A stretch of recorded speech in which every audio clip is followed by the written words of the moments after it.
பக்தி கிளிட்ஸ் ஆன்மீக அன்பர்களுக்கு எல்லாம் என்னுடைய அன்பான ஆசீர்வாதத்தை தெரிவித்துக் கொள்கிறேன். பக்தி கிளிட்ஸை பொறுத்த வரைக்கும் மகர ராசியை பொறுத்த வரைக்கும் கடந்த காலத்துல பாத்தீங்கன்னா 3 பயிற்சிகளுடைய முழுமையான பலனை இறையருளாலும் குருவருளாலும் உங்கள் நலன் பொருட்டு சொன்னாலும் கூட, இந்த நல்ல நிலையை இந்த கிரகங்கள் தரக்கூடிய நற்பலனை பெற முடியவில்லை.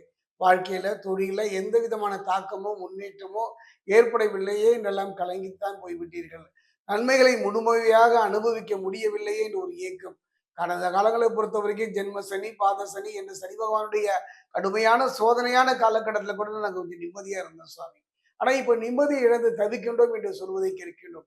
அப்படிப்பட்ட ஒரு காலகட்டத்துல தான் பாத்தீங்கன்னா மேஷத்திலிருந்து ரிஷபத்திற்கு செவ்வாய் பயிற்சி ஆகின்றார் ஜூன் மாதம் 21ஆம் தேதி. இவ்வாறு இது எவ்வாறு இருக்கும் என்பதை நாம் பார்ப்போம். என் குருநாதர் சொன்னார், மற்ற கிரகங்கள் தர முடியாதது.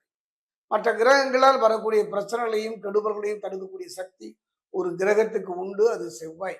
அந்த வகையில பார்க்கும்போது ஒவ்வொரு கிரகத்துக்கும் பார்வை உண்டு. அந்த வகையில் பார்க்கும் பொழுது செவ்வாயின் பார்வை, செவ்வாயினுடைய பார்வை, குருவினுடைய பார்வை, குரு பகவானுடைய பார்வை என்று பார்த்தோமானால் ஒரு குறிப்பிட்ட காலத்துல நன்மை தரலாம். சிலருக்கு குருவினுடைய முழுமையான பார்வையற்றாலும் கூட முழுமையான நன்மைகளை பெற முடியாத ஒரு காலகட்டத்தில் செவ்வாயினுடைய பார்வை 4, 7, 8 செவ்வாயை பொறுத்த வரைக்கும் ரிஷபத்துல இருந்து பாத்தீங்கன்னா 1, 2, 3, 4, 5, 6, 7, 8 அதே நேரத்துல பாத்தீங்கன்னா அது எவ்வாறு இருக்கும் என்பதை இப்ப நம்ம பார்க்க போறோம். அப்படிப்பட்ட ஒரு காலகட்டத்துல தான் நம்ம இருக்கிறோம்.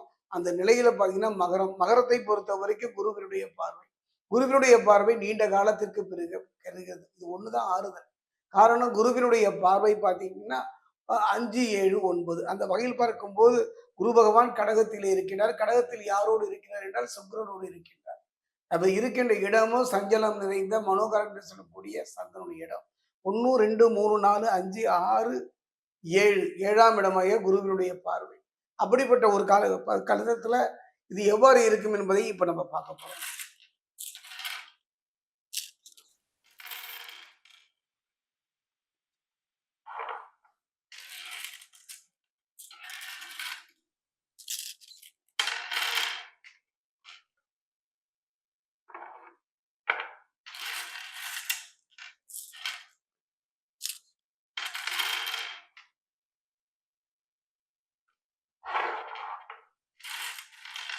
மகர ராசி அன்பர்களை எந்த விதமான சனி பகவானுடைய கர்மாவினுடைய பாதிப்புகள் இல்லாத பொழுது கூட மற்ற கிரகனுடைய இருப்பை வைத்தே நான் இப்பொழுது சொல்ல போகின்றேன்.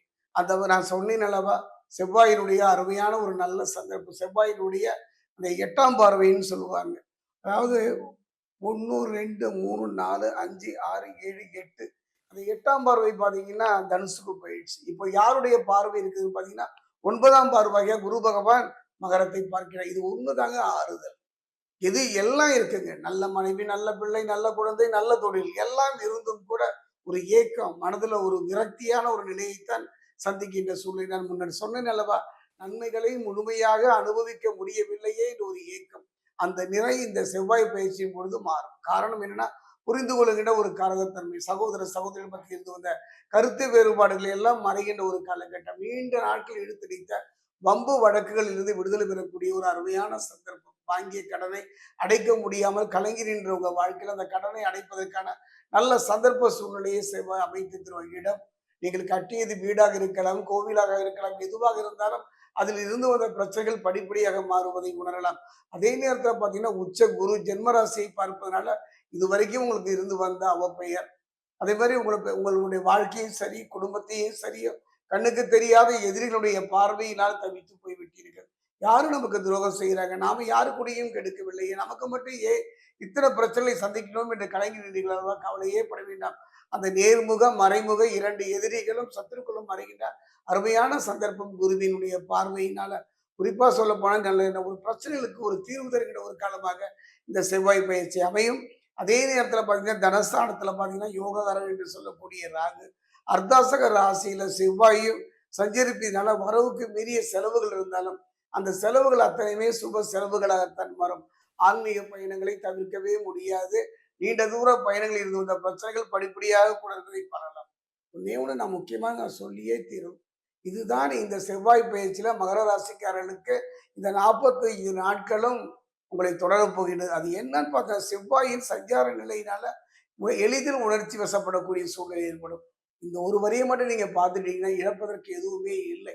காரணம் என்னன்னா, எளிதில உணர்ச்சி வசப்படக்கூடியவர்கள். சூழ்நிலையா இருக்கலாம், நண்பர்களா இருக்கலாம், உறவினர்களா இருக்கலாம். உங்களை உணர்ச்சி வசப்பட வைத்து உங்க வார்த்தையிலிருந்து வருகின்ற அந்த வார்த்தையே உங்களுக்கு எதிராக திருப்பி விடுவார்கள். கவனமாக இருங்கள். தான் உண்டு, தன் வேலை உண்டு என்று இருப்பது இந்த காலகட்டத்தில சிறப்பு. குறிப்பா சொல்லப்போனா குரு பகவானின் பார்வை கிடைப்பதனால, பணப்பற்றாக்குறை இருக்காது. யாரிடம் சென்று நிற்காத ஒரு நிலை ஏற்படும். தெய்வீக ஆலயங்கள் தரிசிக்கின்ற ஒரு வாய்ப்பு, நண்பர்களால் நன்மை பெறக்கூடிய ஒரு நல்ல சந்தர்ப்பங்கள்.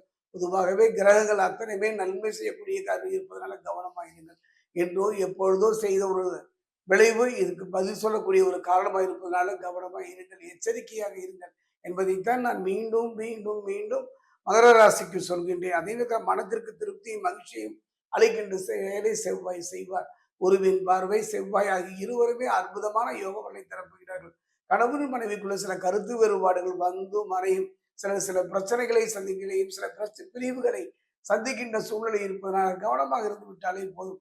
மகர ராசியை பொறுத்தவரை ஒரு முறை வைத்தீஸ்வரன் ஆலயம் சென்று அங்கு இருக்கின்ற செவ்வாயை வழிபடுவதோடு முத்துக்குமரனையும் வழிபடுவது அற்புதமான யோக பலமையும் பாதிப்பில்லாத ஒரு நிலையும் தரும்.